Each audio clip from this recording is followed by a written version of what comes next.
보실 때 우리 빌립보서 말씀 1장 8절로부터 11절까지 짧은 말씀이니까요, 저랑 함께 교독하시면서 읽겠습니다. 빌립보서 1장 8절로부터 11절까지 말씀, 저랑 한 목소리로 함께 교독하시겠습니다. 내가 예수 그리스도의 심장으로 너희 무리를 얼마나 사랑하는지 하나님이 내 증인이시니라. 내가 기도하노라. 너희 사랑을 지식과 모든 총명으로 점점 더 풍성하게 하사 너희로 지극히 선한 것을 분별하며 또 진실하여 허물 없이 그리스도의 날까지 이르고 예수 그리스도로 말미암아 의의 열매가 가득하여 하나님의 영광과 찬송이 되기를 원하노라. 아멘. 오늘 바울의 기도라는 제목으로 우리 빌립보서 말씀 살펴보도록 하겠습니다. 여러분, 성도의 신앙에서 빼놓을 수 없는 것이 있다면 단연코 기도이겠죠. 기도는 어떤 면에서 볼 때 참으로 무력해 보이기도 하고 미련해 보이기도 하지만은 이 기도를 통해서 우리는 하나님께 나아가고 기도를 통해서 하나님의 사역에 동참하기에 성도의 삶에 있어서 기도야말로 가장 큰 능력이고 가장 큰 힘임을 우리는 무엇보다도 잘 알고 있습니다. 여러분, 그렇기 때문에 기도의 중요성을 아는 사람은 자신이 사랑하는 사람들을 위해서 기도할 수밖에 없죠. 부모가 자녀를 위해서 하나님 앞에 눈물 흘릴 수밖에 없고 기도할 수밖에 없습니다. 오늘 본문에서도 바울이 빌립보 교인들을 사랑하기 때문에 그들을 위해서 기도한다라고 이야기하고 있어요. 지난 시간에도 말씀을 드렸지만은 바울이 빌립보에서 사역을 한 기간은 그리 오랜 기간이 아님에도 불구하고 이 빌립보 교회를 향한 바울은 남다른 애정과 특별한 관심을 가지고 있었습니다. 그들을 생각할 때마다 나는 기뻐하고 감사한다라고 이야기하고 오늘 본문의 8절에도 말하기를 내가 너희를 예수 그리스도의 심정으로 얼마나 사랑하는지 하나님이 내 증인이 되신다라고 이야기하고 있죠. 빌립보 교인들을 향해서 내가 너희를 예수 그리스도의 심정으로 사랑한다라고 하는데 여기서 그리스도의 심장이라고 하는 이 헬라어 단어가 정확히 번역하기가 어렵기 때문에 오늘 개역 개정은 심장이라고 번역하고 있고 공동 번역은 사랑이다 혹은 현대인의 성경은 심정이다라고 번역을 하고 있습니다.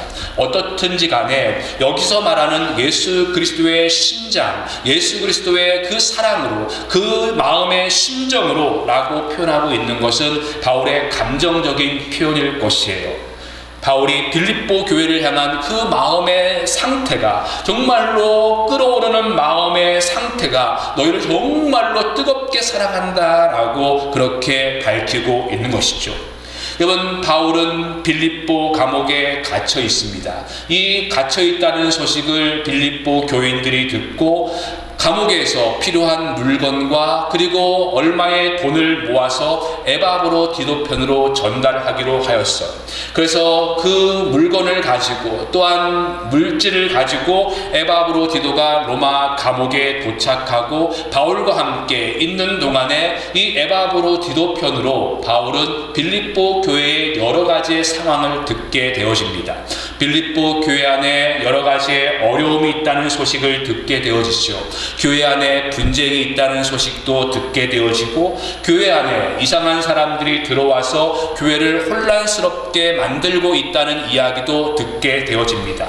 그래서 바울은 이 빌립보 교회 안에 어떠한 일이 벌어지는지를 다 듣고 난 뒤에 그래서 할 수만 있으면 자신이 지금이라도 그 교회로 뛰어 들어가서 그 문제를 해결하고 싶지만은 지금 자신은 감옥에 갇혀서 그들에게 방문할 수 없으니까 너희를 향한 이 뜨거운 심정으로 내가 뜨거운 마음으로 너희들의 문제를 가지고 내가 기도한다라고 이야기하고 있는 것이에요. 그래서 바울은 자신이 너희를 위해서 뜨거운 마음으로 내가 기도를 하는데 그 기도의 내용을 오늘 우리에게 소개해 주고 있죠. 그 첫 번째 기도의 제목이 무엇입니까? 9절의 말씀에 보시면 너희의 사랑을 지식과 모든 총명으로 점점 더 풍성하게 하기를 원한다라고 기도하고 있습니다. 너희의 사랑이 지식과 총명으로 풍성해지기를 원한다라고 기도하고 있어요. 저는 정말로 이 기도가 필요하다고 또한 중요하다고 생각을 합니다. 특별히 우리의 교회를 생각하거나 우리의 자신의 모습을 생각해 보아도 저희들이 때로는 누군가를 정말로 마음을 다해서 사랑하고 교회를 사랑한다고 하면 우리는 그 순수한 마음으로 교회를 사랑하고 또한 상대방을 사랑하는 것 때문에 내가 가질 수 있는 무지함이나 연약함 혹은 내가 범할 수 있는 이 모든 실수를 자꾸만 합리화시키는 경향들이 많이 있기 때문에 그래요. 저는 우리 부모들이 우리 자녀에 대해서 사랑이 없어서 문제가 되는 게 아니라 우리의 교인들을 보면 자녀들을 너무나 사랑하는데 오히려 사랑이 더 많아서 문제일 만큼 정말로 자녀를 사랑하는데 문제는 뭐냐면 그 사랑을 어떻게 전달하고 어떻게 표현할 수 있을까? 그 사랑을 전달하는 방법에 있어서 지식이 없어서 문제라고 생각합니다. 바꿔 말씀을 드리면 사랑은 있는데 그 사랑이 지식으로 풍성해지지 않으면, 그리고 여기 말하는 총명, 분별력으로 풍성해지지 않으면 그 사랑은 이기적이 될 수 있고 왜곡적이 될 수 있다는 것이에요. 여러분들은 자녀를 키우면서 늘 경험하고 계시겠지만은 부모에게 사랑이 부족해서 문제가 되는 게 아니에요. 난 정말로 내 자녀를 사랑하는데도 불구하고 뭐가 문제냐면 아이를 어떻게 키워야 할지를 모르겠다는 것이 문제이죠. 어떻게 키우는 것이 내 자녀를 잘 키우는 것입니까? 이럴 때는 야단을 쳐야 하는지, 아니면 이럴 때는 그냥 내버려 둬야 되는지, 이럴 때는 그냥 잡고 무조건 강압적으로 시켜야 되는지, 아니면 자기가 하고 싶다 할 때까지 그냥 마냥 기다려줘야 되는지 아무리 생각해도 답이 나오지 않는다는 것입니다. 이 아이가 뭘 생각하고 있는지도 모르겠고 이 아이에게 정말로 필요한 것이 무엇인지를 모르겠고 이 아이가 왜 그렇게 행동하고 있는지도 모르겠고 도대체 이럴 때는 내가 이 자녀에게 어떻게 해 주어야 될지 그 방법을 모르겠다는 것입니다. 내가 내 자식을 사랑하기 때문에, 그래서 그 사랑한다는 것 때문에 다 합리화될 수 있는 것이 아니라 내가 내 자녀를 정말로 사랑하기 때문에 이 아이에게 가장 최선의 것이 무엇인지 그것에 대해서 분별할 수 있고 이 아이에 대해서 내가 어떻게 행동하는 것이 최선인지를 늘 생각할 수 있는 것이 지식이어야 한다는 것입니다. 그렇기 때문에 그 사랑이 지식과 총명이 풍성해져야 되는 것이에요. 그래서 바울은 그들을 위해서 기도하면서 너희의 사랑이 지식과 총명으로 풍성해지기를 원한다라고 이야기하는데 정말로 필요한 기도라고 생각되어집니다. 지식이 없는 사랑은 무분별한 열정이 될 수 있고 열광이 되어집니다. 반면에 사랑이 없는 지식은 남을 비난하고 비판하게 만들게 되어 있어요. 이 둘 사이에 균형을 이루어야 하는 것이에요. 여러분, 예수님께서도 제자들을 세상에 보내시면서 전도하실 때에 특별히 이 전도하는 일이 결코 쉬운 일이 아니기 때문에 그 제자들을 파송하면서 겉면의 말씀을 하시죠. 뱀처럼 지혜롭고 비둘기처럼 순결하라 라고 말씀하고 있습니다. 뱀의 지혜로움과 비둘기의 순결함, 이 두 가지의 균형이 바로 성숙한 전도인의 그 모습이라고 말씀하고 있는 것이에요. 여러분, 어떠한 경우에는 비둘기처럼 순수한데 지혜롭지 못하기 때문에 오히려 그의 행동이 다른 사람들에게 피해가 되어지는 것을 우리는 보게 되어지고, 또 어떠한 경우에는 뱀처럼 지혜로워서 처세술에는 탁월함에도 불구하고 그 속이 순결하지 못하고 간교하기 때문에 많은 사람들에게 상처를 주는 것을 보게 되어집니다. 여러분, 비둘기처럼 순결함이 마음의 동기라고 한다면 뱀처럼 지혜로움은 방법을 말할 수 있을 것 같은데 바울의 기도도 마찬가지예요. 너희의 사랑이, 이 사랑이라면 마음의 동기겠죠. 너희의 동기가 사랑으로 있다면 이제 그것이 외적으로 표출되어질 때는 지식과 총명으로 풍성해져야 된다라고 지금 말하고 있는 것입니다. 근데 지금 바울이 빌립보 교회를 위해서 그렇게 기도할 때에 제가 생각할 때 이 기도가 어떻게 생각하면 빌립보 교인들에게는 상당히 날카롭게 들릴 수 있다라고 생각을 합니다. 왜냐하면 빌립보 교회 안의 문제 가운데 우리가 계속해서 살펴보겠지만은 그 안에 분쟁이 있었기 때문에 그래요. 여러분, 교회 안에 분쟁이 생겼을 때에 우리가 조심해야 되는 것 중에 하나가 뭐냐면 사실은 그렇게 의견을 달리하고 있는 두 사람 모두 다가 교회를 사랑한다는 것입니다. 둘 다 교회를 사랑합니다. 한 사람은 교회를 망치고 싶고 한 사람은 교회를 사랑하는 사람이 아니에요. 둘 다 마음으로는 이 교회를 사랑한다고 말하고 있는데, 그런데 교회와 성도를 사랑하는 마음이 지식과 총명으로 풍성해지지 않으면 오히려 그것이 다른 사람들에게 상처를 주게 되어지는 것입니다. 여러분, 젊은 남녀들이 너무나 사랑해서 풍성한 사랑 때문에 결혼을 하게 되어진데 그 다음부터 중요한 것이 무엇입니까? 그 풍성한 사랑이 서로에 대한 지식과 총명으로 풍성해지지 않으면 오히려 그 사랑이 상대방에게 상처를 주거나 가시가 될 수 있다는 것 우리가 너무나 잘 알고 있어요. 그래서 바울은 너희들이 교회와 성도를 사랑하는 마음, 두 사람 모두 다가 사랑한다는 것 다 알겠는데 이제는 그 사랑이 지식과 총명으로 풍성해져야 된다라고 말하고 있습니다. 여러분, 여기서 지식이라고 말하는 헬라어 그노시스라는 단어는 일반적인 세상의 지식을 말하는 것이 아니라 영적인 지식을 의미하고 있습니다. 근데 제가 영적인 지식이라고 말할 때에 이 영적이다라는 이 의미는 기도하는 중에 갑자기 감동을 받고 계시를 받아서 하나님의 뜻을 분별할 수 있는 그러한 지식을 말하고 있는 것이 아니라 여기서 영적이다라는 이 그노시스의 의미는 하나님의 임재를 언제나 인식한다는 의미예요.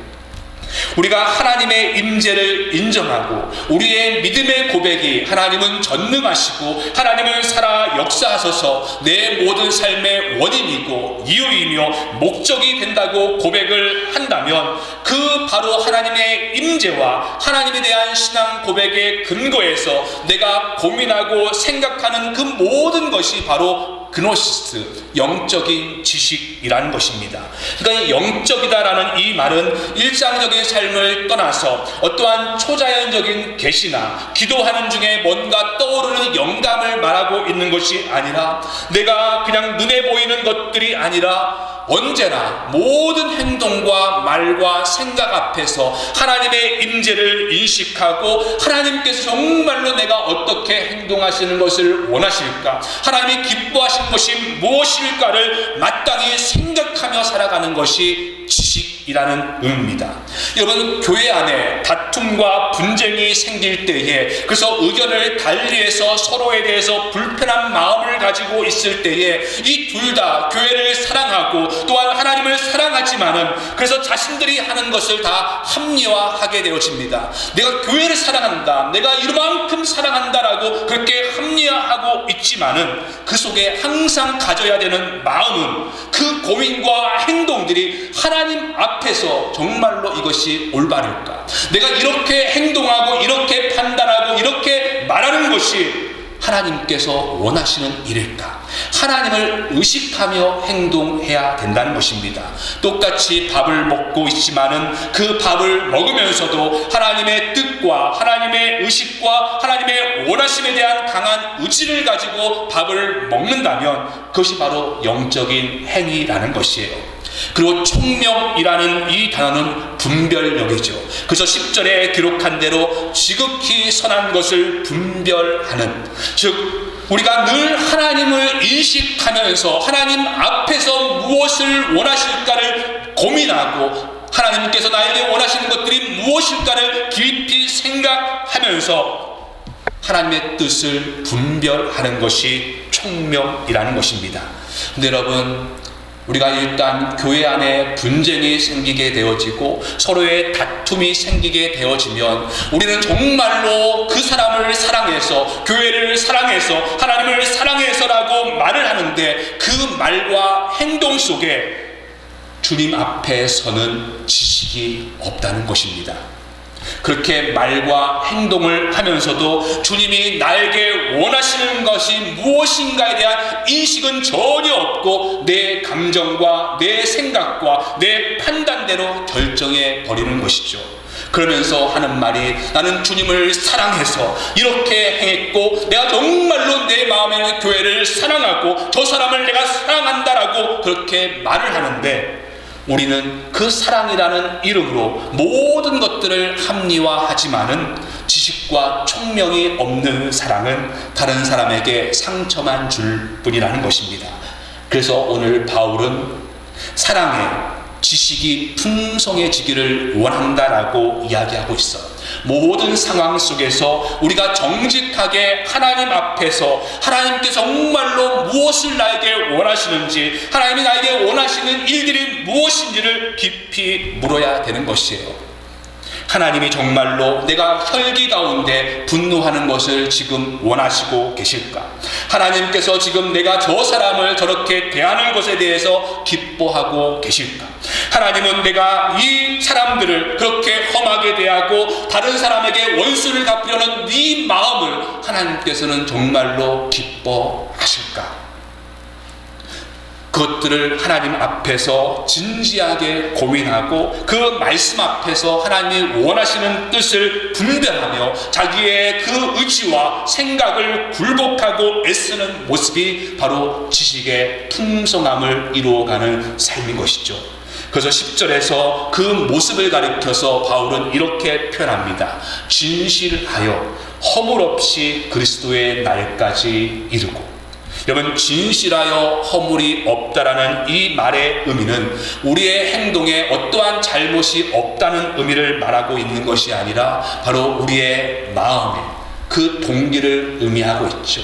하나님 앞에 섰을 때에, 정말로 하나님을 인식하며 섰을 때에 내 말과 내 행동이 진실하여 허물이 없기를 바란다. 여러분, 저는 이 말씀을 보면서도 우리가 하나님을 사랑하는데, 그리고 하나님을 섬기는데 그 섬김과 사랑이 하나님을 슬프게 하는 경우도, 하나님을 참으로 힘들게 하는 경우도 참 많이 있겠다라고 생각을 했습니다. 여러분, 하나님을 사랑하면서 하나님을 슬프게 하는, 하나님을 어렵게 하는 경우들이 여러 가지가 있겠지만은 그 중에 하나가 바로 지식이 부족해서일 것이에요. 여러분, 바울이 로마서에서 유대인들이 구원을 받지 못하는 이유를 이렇게 설명을 하고 있죠. 로마서 우리 10장 2절 한번 읽어보실까요? 시작. 내가 증언하노니 그들이 하나님께 열심히 있으나 올바른 지식을 따른 것이 아니니. 여러분, 그들은 하나님께 대해서 열정과 사랑은 있었지만은 올바른 지식을 따른 것이 아니라라고 말하고 있습니다. 하나님의 원하심대로 하나님을 섬기는 것이 아니라 내가 보기에 좋은 대로 하나님을 섬기며 나는 하나님을 사랑하며 하는 일이지만은, 그래서 그것이 오히려 하나님의 마음을 아프게 하는 것이에요. 여러분, 그래서 어떻게 해야 되는 겁니까? 제가 이 상황에서는 침묵해야 됩니까? 말해야 됩니까? 목사님 같으면 이런 상황이면 내 자녀에게 어떻게 하기를 원하십니까? 강하게 그냥 교육할까요? 아니면 조금 부드럽게 그렇게 다가갈까요? 이런 질문을 저에게 하시면 여러분들이 경험하는 것처럼 저는 답이 없습니다. 모르겠다라고 말하는 것이 저의 대답일 것 같아요. 목사가 확신을 가지고 이렇게 해야 된다고 말을 해야 되는데 저는 사실 모르겠어요.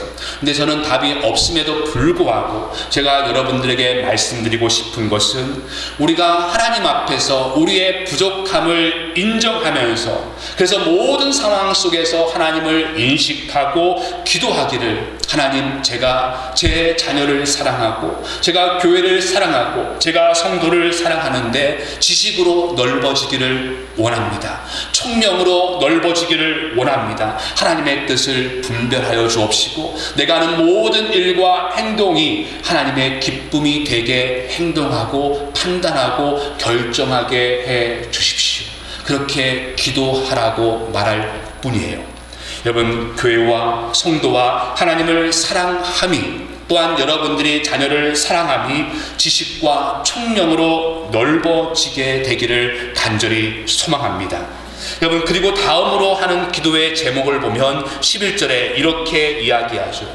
예수 그리스도로 말미암아 의의 열매가 가득하여 하나님의 영광과 찬송이 되기를 원한다. 여기서 의의 열매라는 이 의미는 바로 도덕적인 열매, 의로운 삶을 이야기하고 있습니다. 그러니까 의로운 삶, 거룩한 삶, 다른 사람들에게 덕을 세우고 다른 사람들을 유익할 수 있게 하는 삶을 가리켜서 의의 열매라고 말하고 있어요. 바울은 이러한 의의 열매가 너희들 가운데 가득하기를 원한다라고 말하고 있죠. 그런데 우리로 하여금 이러한 의의 열매를 맺게 하는 그것이 무엇이냐면 그 앞절에 예수 그리스도로 말미암아 의의 열매가 가득하기를 원한다라고 말하고 있어요. 여러분, 그래서 이 구절에서는 우리 그리스도인들의 정말로 긴장과 균형이 필요함을 보게 되어집니다. 여러분, 오늘 우리의 교회를 보면 예수 그리스도의 은혜를 강조한다는 이 말이 너무도 많은 경우에 은혜로 하여금 마치 반율법주의자가 되는 것처럼 만들어 버렸어요. 어떻게 살든지 상관없이 우리가 믿기만 하면 된다고 이야기를 해서 예수를 믿는다고는 말하는데, 내가 예수를 구주로 영접했다고 말을 하는데 그의 삶에 아무런 변화도 아무런 열매도 맺지 못하고 오히려 그의 삶을 통해서 하나님의 영광이 되기보다는 영광을 가리는 삶을 사는 사람들이 너무나 많이 있다는 것입니다. 지난 시간에도 말씀을 드렸지만은 구원의 조건으로 우리의 행위는 아무런 소용이 없습니다.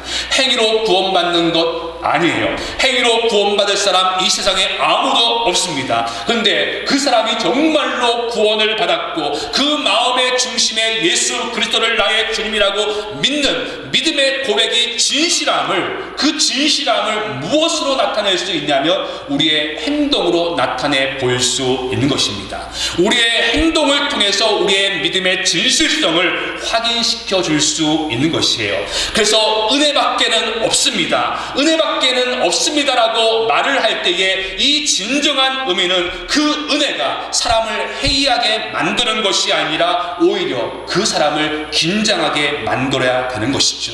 그 은혜 때문에 내가 늘 하나님을 인식하면서 사랑이 지식과 총명으로 풍성해져서 의의 열매를 맺을 수 있도록 살아가게 하는 것이 은혜라는 것입니다.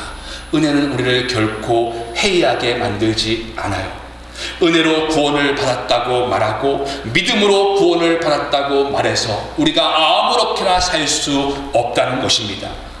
어떤 분은 말씀하시기를 예수를 믿기만 하면 구원을 받으니까, 아마도 여러분 중에 그러한 생각을 가졌던 분들도 계실지 모르겠지만, 믿기만 하면 구원을 받으면 세상에서 즐길 만큼 다 즐기다가 죽기 바로 직전에 믿으면 좋잖아요. 그러면 세상에서도 재미 보고 천국도 가고 정말로 일석이조입니다. 그런데 어릴 적부터 내가 예수를 믿어서 이렇게 고생하고 교회에서 힘들게 봉사하고 왜 그래야 되는지, 그냥 죽기 직전에 예수를 믿으면 얼마나 좋으니까. 그러면 그런 보통 사람들이 대답하는 것이 뭐냐면, 사람이 죽을 때가 언젠지 모르니까, 잘못하다가 못 믿고 죽을 수 있으면 큰일 나니까 그냥 보험 들듯이 미리 믿어 두셔야 됩니다라고 이야기를 하는데, 저는 맞는 말이 아니라고 생각합니다. 저는 정말로 우리가 구주를 믿고 난 다음에 우리가 경험하는 것이 무엇이냐면 내가 왜 진작에 예수를 믿지 않았는가입니다.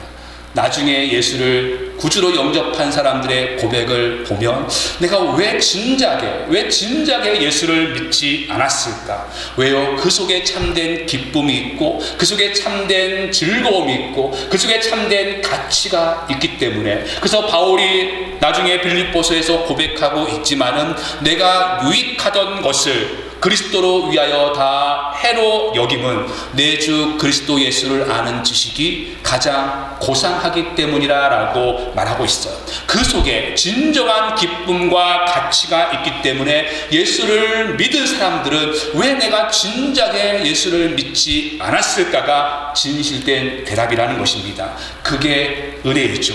그래서 진정으로 우리에게 은혜가 임하면 내가 세상에서 즐겨야지 이러한 생각이 아니라 내가 주를 위해 사는 것이 정말로 가장 큰 기쁨이며 가장 큰 만족입니다라고 고백하게 만드는 것이 바로 은혜라는 것이에요.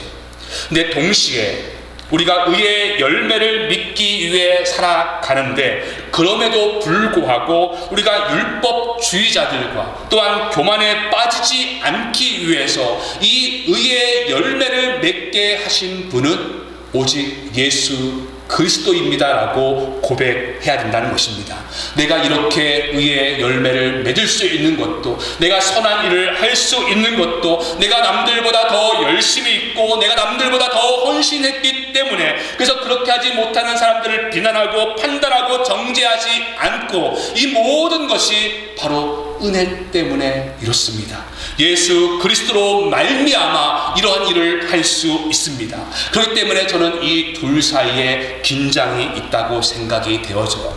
여러분, 우리 안에 이게 나타나야 되죠. 우리 안에 그리스도의 은혜가 임하게 되어지면 내가 어떻게 살아야 하는지, 내가 어떻게 살아가는 것이 주님의 기쁨이 되는지, 어떻게 하나님께 영광을 올려드릴 수 있는지 끊임없이 물어야 됩니다. 그리고 그러한 의로운 열매를 맺을 때에 우리의 진정한 입술의 고백은 예수 그리스도로 말미암아 하나님의 은혜 때문에 이 일들을 할 수 있었습니다라고 고백을 해야 되는 것이에요.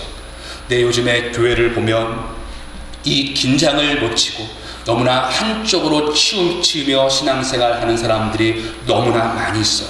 그래서 어떠한 사람들은 자기의 의를 드러내는 사람이 있는가 하면 반대로 믿음과 은혜를 수없이 말하면서 의의 열매는 전혀 맺지 못하는, 예수 그리스도로 말미암아 의의 열매가 가득할 수 있기를 간절히 소망합니다.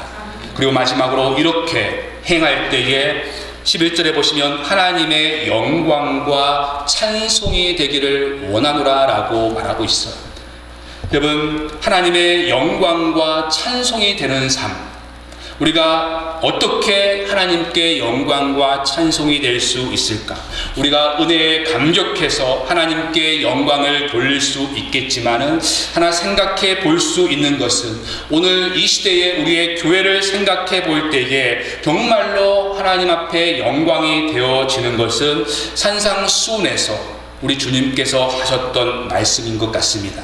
우리 마태복음 5장 16절 말씀 한번 읽어보실까요? 시작. 이같이 너희 빛이 사람 앞에 비치게 하여 그들로 너희의 착한 행실을 보고 하늘에 계신 너희 아버지께 영광을 돌리게 하라. 여러분, 우리가 돌리는 영광보다, 우리가 은혜에 취해서 하나님 앞에 입술로 영광을 올리는 것보다 저는 더 큰 영광은 우리의 삶을 보고 이방인들이, 세상이 하나님께 돌리는 영광이 더 큰 영광이라고 생각이 되어집니다. 교회를 보고 교회가 맺는 그 은혜로부터 맺는 의의 열매들을 세상이 보고 세상 사람들이 교회를 칭찬하며 하나님께 영광을 돌리는 것, 이것이 정말로 우리 이 시대에 필요하지 않을까? 세상에서 교회를 보면서 정말로 다르구나, 교회가 저래야지, 그렇게 되어질 때에 정말로 영광이 될 것 같아요. 우리끼리 모여가지고 하나님께 찬송과 영광이 된다라고 이야기하면서 세상에서는 손가락질을 받는 일들을 하는 것이 아니라 우리의 모습들을 보면서 세상이 정말로 교회는 다르구나, 정말 하나님을 믿는 사람들은 다르구나, 우리의 빛을 보고 그들이 하나님께 영광을 올릴 수 있다면 더 큰 영광이 되지 않을까 생각해 왔습니다. 여러분, 우리의 삶이 정말로 세상 사람들이 바라볼 때에 하나님께 영광이 될 수 있는 삶이 될 수 있기를 간절히 소망합니다. 오늘 바울은 빌립보 교인들을 향해서 기도하고 있어요. 특별히 분쟁이 있는 그 둘 다 마음속에는 교회를 사랑하고 마음속에는 하나님을 사랑하고 성도를 사랑하지만은 지식과 총명이 부족해서 그 사랑이 왜곡되어지고 그 사랑이 이기적으로 나타나는 모습들 때문에 바울은 너희의 사랑이 이제는 지식과 총명으로 풍성해지기를 원한다. 늘 너희들의 행동과 말과 생각에 있어서 하나님을 인식하는, 하나님이 정말로 원하시는 것이 무엇일까 그렇게 분별할 수 있기를 원한다. 그래서 너희들의 삶에 의로운 열매들이 가득하여서 그 열매들을 보고 하나님께 영광과 찬송의 삶이 되기를 원한다. 여러분, 우리의 삶이 이와 같은 삶이 되어지고 또한 우리의 기도가 우리의 자녀를 향한 기도, 또한 우리의 교회를 향한 기도, 저와 여러분들을 향한 기도의 제목이 이와 같을 뿐만 아니라 그 기도와 같은 삶이 되어지기를 간절히 소망합니다. 같이 한번 기도하실까요?